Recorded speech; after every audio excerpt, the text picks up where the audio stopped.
মশলা বলে এগুলোকে মনে না চানা চানা তরকারি, আলুর তরকারি আর লুচি গোটাটা মিলে 45 টাকা নিয়েছে।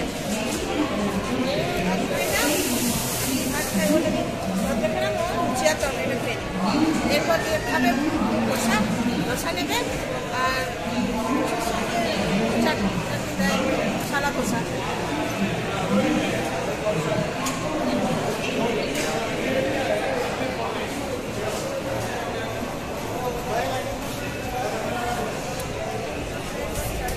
স্টেশন ছেড়ে আমাদের ট্রেন চলে যাচ্ছে, এই 5 মিনিট হলো ট্রেন ছেড়ে দিয়েছে, 5 মিনিট হলো ট্রেন ছেড়ে দিয়েছে।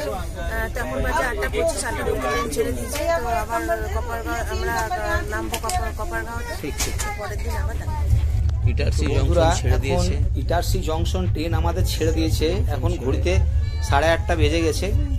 তো ট্রেন অলমোস্ট রাইট টাইমেই। আর কাল রাতে তোমাদেরকে আমি কিছু বলতে পারিনি, কারণ ট্রেন রাত্রে ছাড়লো, তারপরে খাওয়া দাওয়া করে আমি শুয়ে পড়েছিলাম, আমার শরীরটা ঠিক ছিল না। তো এই দেখো একটা নদী পেরোচ্ছি, এটা মধ্যপ্রদেশের মধ্যেই পড়ে। নদীটার নাম আমি জানি না, যেহেতু ইটারসি মধ্যপ্রদেশের পড়ে আর ইটারসির পরেই এইটা নদীটা পড়েছে। তো আমরা যে ট্রেনটা যাচ্ছি সেটা হচ্ছে কর্ণাটকা এক্সপ্রেস। এটা নিউ দিল্লি থেকে কোপারগাঁও যাবে, ভায়া আমাদের মথুরা, আগ্রা ক্যান্টনমেন্ট, গোয়ালিয়র জংশন, ঝাঁসি, বিনা জংশন, ভোপাল, ইটারসি হয়ে খান্ডোয়া জংশন, তারপরে ভুসাওয়াল জংশন, জলগাঁও জংশন, মানমাড, তারপরে আমাদের স্টেশন কোপারগাঁও চলে আসবে। আমার শরীরটা একটু খারাপ হয়ে গেছে, রাতে ভালো করে ঘুম হয়নি, সর্দি কাশি হচ্ছে সাথে, আর বাথরুমে আছে, এখানে ভালো রোদ আসছে, তাই আরাম লাগে, বসে আছে। ট্রেনে সফর করতে বেশ ভালোই লাগে আমার, আরামে আরামে যাচ্ছি। একটু আগে কফি খাওয়া খেলাম, গরম গরম কফি আর বিস্কুট খাওয়া হয়ে গেছে। আর হরিণের ব্রেড কাটলেট খাওয়া হয়ে গেছে, আর বিস্কুট খেয়ে নিয়েছে। এবারে দুপুরবেলায় দেখি ভালো কোনো স্টেশন এলে ওখান থেকে কিছু যদি খাবার পাওয়া যায় তো নেব। ট্রেনের খাবার অ্যাভয়েড করি, ট্রেনের খাবার আমরা খাই না, আমি তো খাই না ট্রেনের খাবার। সেই জন্য ভালো স্টেশন এলে কিছু যদি পাওয়া যায় নিয়ে নেব, নিয়ে খাবো। আমাদের নামার সময় হচ্ছে বিকাল 4টা, 4:30, 5টা। দেখা যাক ট্রেনটা কটায় পৌঁছায়। দেখতে দেখতে আমরা ভুসাওয়াল জংশন পৌঁছে গেলাম। ভুসাওয়াল মহারাষ্ট্রে পড়ে, আর ঘড়িতে এখন বাজে 1:17। তো আমরা ভুসাওয়াল স্টেশন অ্যাপ্রোচ করছি। এখানে ভাবলাম কিছু খাবো, তো সেই রকম কিছু পেলাম না। এত বড় জংশন, বাইরে রয়েছে হয়তো, কিন্তু আমরা ওই ড্রাই ফ্রুট আর কলা আর পাউরুটি এইসবই নিয়েছিলাম, কারণ আমাদের যে সমস্ত খাবার খেতে ইচ্ছা করে এগুলো একটাও এখানে পাইনি। আর বেসিক্যালি ভুসাওয়াল জংশনে আমার সেই রকম খুব একটা ভালো লাগেনি যে খাবো। তো ট্রেন ভুসাওয়াল স্টেশন পৌঁছে গেছে, এবার ট্রেন ছেড়ে দিয়েছে। এখন আমরা জলগাঁও জংশনের দিকে এগোচ্ছি। জলগাঁও তো রাইট টাইম 1:30টায় পৌঁছানোর কথা, তবে ট্রেন অলমোস্ট জলগাঁও পৌঁছাতে আমাদের যা মনে হচ্ছে প্রায় 3টে বেজে যাবে, কারণ আমরা অলরেডি 1 ঘন্টা 10-15 মিনিট লেট রয়েছি। আর আমাদের তারপরে মানমাড রয়েছে, তারপরেই কোপারগাঁওয়ে ট্রেনটার টাইম রয়েছে 4:30। আমার মন বলছে যা যাচ্ছে তাতে 6:30 বা 7টা বাজতে পারে, তো 2-2.5 ঘন্টা লেট হবেই। আচ্ছা, তোমাদেরকে এখানে একটা কথা বলে রাখি, এইদিকে একটা ডবল লাইন হচ্ছে বাঁ সাইডে। তো এটা বেসিক্যালি তোমার যেটা হচ্ছে, এটা কোপারগাঁও আপ টু পুনে পর্যন্ত যাবে, যেটা আমাদের ভুসাওয়াল জংশন থেকেই শুরু হয়ে গেছে। তো ভুসাওয়াল পুনে একটা আলাদা লাইন তৈরি হচ্ছে। আর ট্রেন এখন বেশ ভালোই স্পিডে চলছে, জিপিএস দেখাচ্ছে 130। তো আমি জিপিএসে স্পিড টেস্ট করছিলাম, 2-1 কিলোমিটার ডিফারেন্স হয় অরিজিনাল থেকে, আমি দেখেছি। আর এখানে দেখো একটা জিনিস দেখবে তোমরা, মাটিটা কালো মাটি, আখ চাষ খুব হয়। ভিডিওটাতে দেখতে থাকো, একটু লক্ষ্য করলে দেখবে আখ চাষ আর তুলো গাছ এই দুটো খুব রয়েছে।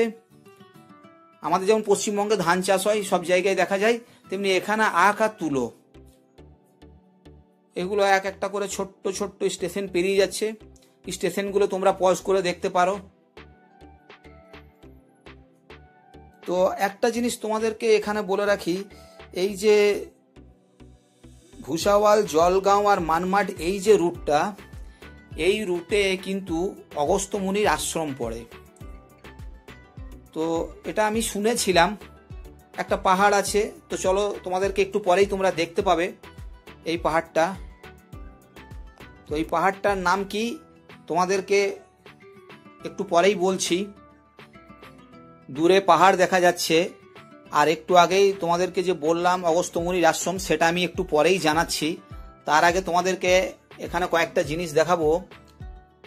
একটা হচ্ছে যে আমাদের যেমন, আমি তো উখরার এই সাইডে রয়েছি, তো আমাদের এখানে রাজবাঁধ যেমন রিফাইনি স্টোর করে, মানে তোমার এখানে পেট্রোলিয়াম প্রোডাক্টগুলো স্টোর করা হয়, ওখান থেকে ডিস্ট্রিবিউশন হয়, তেমনি এখানেও আমরা এখন ট্রেনটা যেদিক দিয়ে যাচ্ছে সেখানে একটা স্টোর রয়েছে, তো রাজবাঁধের মতনই। তো সেই স্টোরটাও তোমাদেরকে এক্ষুনি দেখাবো। তো এই দেখো বলতে বলতে চলে এসছে স্টোরে। যেমন আমাদের রাজবাঁধ তেমনি এখানেও, এখান থেকে পেট্রোলিয়াম প্রোডাক্ট মানে পেট্রোল, ডিজেল এগুলো সব ডিস্ট্রিবিউশন হয়। তো আমরা পেরিয়ে যাচ্ছি এখন এই জায়গাটার উপর দিয়ে। জায়গাটার নাম আমি জানি না, কিন্তু আমি স্থানীয় লোককে জিজ্ঞেস করলাম এখানে, তারা বললো এটা একটা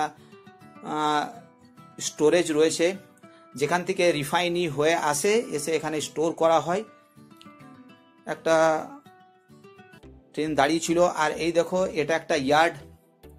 তো এই ইয়ার্ডটা জাস্ট মানমাড থেকে আগে, এটা রেলওয়ে ইয়ার্ড। এখানে এটা অ্যাকচুয়ালি লোকো শেড টাইপের রয়েছে, তো মেবি হতে পারে এটা লোকো শেড, কারণ আমি তো বাইরের থেকে দেখলাম লোকো শেডের মতনই লাগলো, কিন্তু লোকো শেডে লোকোমোটিভগুলো এখান থেকে দেখতে পেলাম না বলেই আমি এটা ডাউট রয়েছে। তোমরা জানিও কমেন্ট করে যে এটা লোকো শেড না অ্যাকচুয়ালি রেলওয়ে ইয়ার্ড, কারণ অ্যাজ এ রেল এমপ্লয়ি হিসাবে আমার সব জানার কথা নয় যে আমি সারা ভারতের সব জায়গাগুলোই জেনে যাব। তো আমরা আস্তে আস্তে মানমাডের দিকে অ্যাপ্রোচ করছি। মানমাড জংশন চলে এলো। ট্রেনটা পৌঁছাবার কথা ছিল 3:30।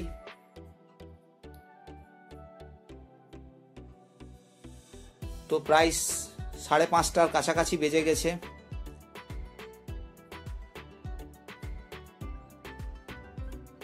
ট্রেন প্ল্যাটফর্মে ঢুকে গেছে। এখানে দেখি কিছু নেওয়ার, ভাত তো আজকে খেতেই পাইনি, তো ওই শুকনো খাবার খেয়েই রয়েছি। सीढ़ी गई। बताइए ये स्टेशन का नाम क्या है? मनमाड़ स्टेशन। अच्छा, आपका ये किसका, क्या रेलवे का स्टॉप है? अच्छा ठीक है। आपका यहाँ ड्यूटी कितने से कितने बजे लगता है? सुबह 8 से शाम को 8। अच्छा ठीक है भैया, थैंक यू। अच्छा लगा भैया के पास से मैं ये बिस्किट और ये पाव रोटी खरीदा। हाँ अच्छा लगा भैया का, थैंक यू भैया। তো পাউরুটি আর বিস্কুট কিনে এবার আমি আমাদের কোচের দিকে এগোচ্ছি। ট্রেনটা এখানে অলমোস্ট 5 মিনিট দাঁড়ানোর কথা, কিন্তু ট্রেন 10 মিনিট ওপর হয়ে গেছে দাঁড়িয়ে আছে। তো এই করে করেই ট্রেনটা লেট হচ্ছে। আমাদের মোটামুটি 2-2.5 ঘন্টা লেট হবেই। এটা আমাদের কোচ। তো দেবশ্রী বাইরে বেরোলো না, আমি এলাম। অরিন রয়েছে, অরিনও ভিতরেই রয়েছে। এই দেখো কাছের মধ্যে দেখতে পাচ্ছ দেবশ্রী ছিল। এই দেখো একটু আগেই যেটা বলছিলাম অগস্ত্য মুনির আশ্রম, এইটাই। এই জায়গাটার নাম হচ্ছে আঙ্কাইকা ডোম। তো এখানেই ওই পুরাণ অনুযায়ী যে অগস্ত্য মুনি আমরা দেখি, তো সেই অগস্ত্য মুনির আশ্রম রয়েছে এখানে। এটা আমি স্থানীয় লোকদের কাছ থেকে জানতে পারলাম। তো আঙ্কাইকা ডোম যে জায়গাটা, সেখানেই আশ্রম। যদি কোনো সময় পাই তাহলে অবশ্যই এই জায়গাগুলো আসবো, কারণ পাহাড়ি এলাকা আমার খুব ভালো লাগে। আর একটা কথা বলে দিই, একটু পরেই একটা স্টেশনের ওপর দিয়ে পেরিয়ে যাবে, সেখানে আঙ্কাই, মানে ছোট স্টেশন, আমাদের ট্রেন দাঁড়াবে না, তো আঙ্কাই বলে একটা স্টেশনও রয়েছে ইন বিটুইন তোমাদের মানমাড জংশন আর কপারগাঁওয়ের মধ্যে। তো এখন আমরা অগস্ত্যমুনির আশ্রম যেখানে রয়েছে সেই জায়গাটা পার করে যাচ্ছি। ইচ্ছা হয় যে একবার আসি, চেষ্টা করব আসার। একটু আগেই যে বললাম যে একটা স্টেশন থাকবে, যে স্টেশনটার নাম হবে আঙ্কাই, তো ওই দেখো আঙ্কাই, এই দেখো আঙ্কাই পেরিয়ে যাচ্ছি। এই স্টেশনে আমাদের ট্রেন দাঁড়াবে না, আমাদের ট্রেন সোজা এখন এবার আর কোথাও দাঁড়াবে না, কপারগাঁও। সন্ধে হয়ে আসছে। আর এইদিকে মহারাষ্ট্র মুম্বাই সাইডে আমরা পুনে দিকে চলে এসেছি, আমাদের কাছ থেকে পুনে সামনেই আছে, মানে কপারগাঁও থেকে আর ঘন্টা 3-এর মতন 2-এর মতন লাগে।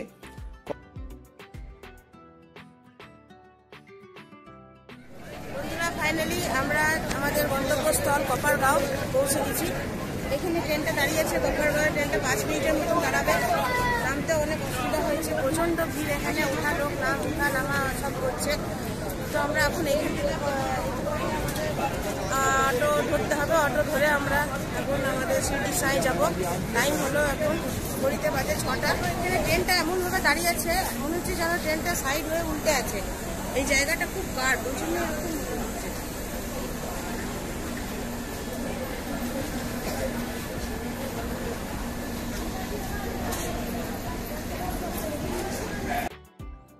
আমরা কপারগাঁও স্টেশনে নেমে গেছি, এবার আমরা অটো ধরবো, নিয়ে শিরডি সাই যাব।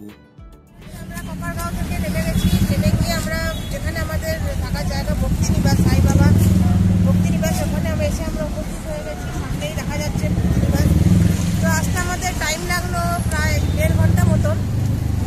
রাস্তায় একটু অনেকটা রাস্তা, প্রায় 1.5 ঘন্টা মতন টাইম লেগে গেল। 19 কিলোমিটার হবে রাস্তাটা। তো এই যে আমরা চলো দেখি, এবারে আমাদের চেকিং করবো। জানো মাঝে মধ্যে তাকাবে একবার, জানো মাঝে মধ্যে তাকাবে। এগুলো হচ্ছে এই ফ্রি সার্ভিস দেয় বাসগুলো। এখান থেকে আর একটা শিরডি সাইয়ের একটা খাবার জায়গা আছে, ওখানে নিয়ে যায়, ওখান থেকে এখানে নিয়ে আসে। তো আমরা অনলাইন বুকিং করে এসেছিলাম, তো যখন অনলাইনে বুকিং হয় সেই বুকিং কাগজটা মানে প্রিন্ট বার করে এখানে জমা দিতে হয়। এখানে জমা দিলেই তারপরেই রুমের কি দেবে। তো একটু পরেই আমাদেরকে বলল যে 8টার পর আসতে। 8টার পর ওরা রুম মনে হয় খালি টালি কিছু হয়, সেই সব কিছু আছে। তো এখনো 8টা বাজেনি, এখান থেকে আমরা আমাদের রুম অ্যালটমেন্ট করাবো। আমরা এখানে সাই নিবাসে আমরা ঢুকে গেছি।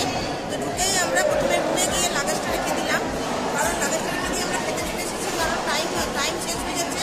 এখানে রাত 9টা অবধি খাবার ঠান্ডা, 9টার পর যদি আমরা আসতাম তাহলে খাবার পেতাম না।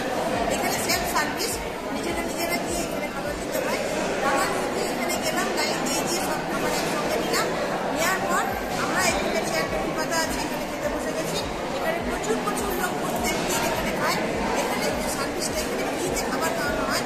আর একটা বিল্ডিং আছে, ওখানে হোস্টেলে খাওয়ানো হয়। তো আমরা আজকে এখানে রাত করে ঢুকেছি বলে খেতে খেয়েছিলাম। তো আমরা অন্য আর একদিন যাবো, এখানে হোস্টেলে খাবারটা খাবো।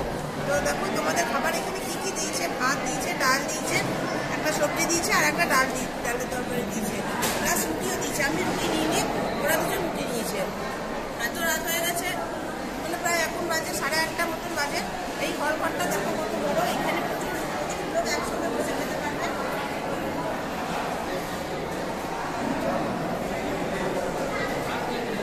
দেখো এখানে প্রচুর লোক একসঙ্গে বসে খাচ্ছে, আমরা দেখলাম। তো দেখি, চলো খেয়ে দেখি খাবারটা খেয়ে অসাধারণ দেয়। এর আগেও আমরা খেয়ে গেছি, খাবারটা খুব সুন্দর হয়েছে। একটু ঝাল আছে, আমি ঝাল খাই না বলে হয়তো আমার একটু বেশি ঝাল লাগছে। যারা ঝাল খাও তাদের খুব ঝাল লাগবে না। খাবারটা ভালো, এখানে সব রকম ব্যবস্থা আছে, হাত ধোয়ার ব্যবস্থা ওখানে আছে। আমাদের খাওয়া দাওয়া হয়ে গেছে, খেয়ে আমরা রুমে চলে এসেছি। এই দেখো শিরডি সাইতে আমরা যেখানে আছি, যে রুমটা নিয়েছি এটা হচ্ছে সেটা। বেশ বড় সড়ো আছে রুমটা, পরিষ্কার পরিচ্ছন্ন। এখানে 2 দিন করে বুকিং হয়। এখানে এই রুমগুলোর নিয়ম হচ্ছে 2 দিন করে বুকিং হবে। বিভিন্ন রকমের রেন্টের রুম পাওয়া যায়। এসি রুম ভাড়া হচ্ছে 600 টাকা, আর নন এসি নিলে 400 টাকা। তো আমরা এখন শীতকাল বলে নন এসিটাই নিয়েছি, এসি নিয়ে তো কোনো লাভ নেই, তাই নন এসিটাই নিলাম। এই রুমে দেখো দুটো পায়খানা, একটা পায়খানা বাথরুম আলাদা আলাদা আছে, একদিকে পায়খানা একদিকে বাথরুম, টয়লেট আর ল্যাট্রিন দুটো আলাদা আলাদা। এখানে জিনিসপত্র রাখার জায়গা আছে, একটা চেয়ারও দিয়েছে। 3 বেডরুম আছে, এটা 3 বেডরুমের রুম, পরিষ্কার পরিচ্ছন্ন, অনেক বড় রুমটা। তো আমাদের এবার অনেক খাটাখাটি হয়েছে, সকাল থেকে এসেছি, রাতে ভালো ঘুমায়নি, তাই শুয়ে পড়ি। আবার আজ সকালবেলায় দেখা হবে, যেখানে যাব সেখানে আপডেট তোমরা পেতে থাকবে। Good night.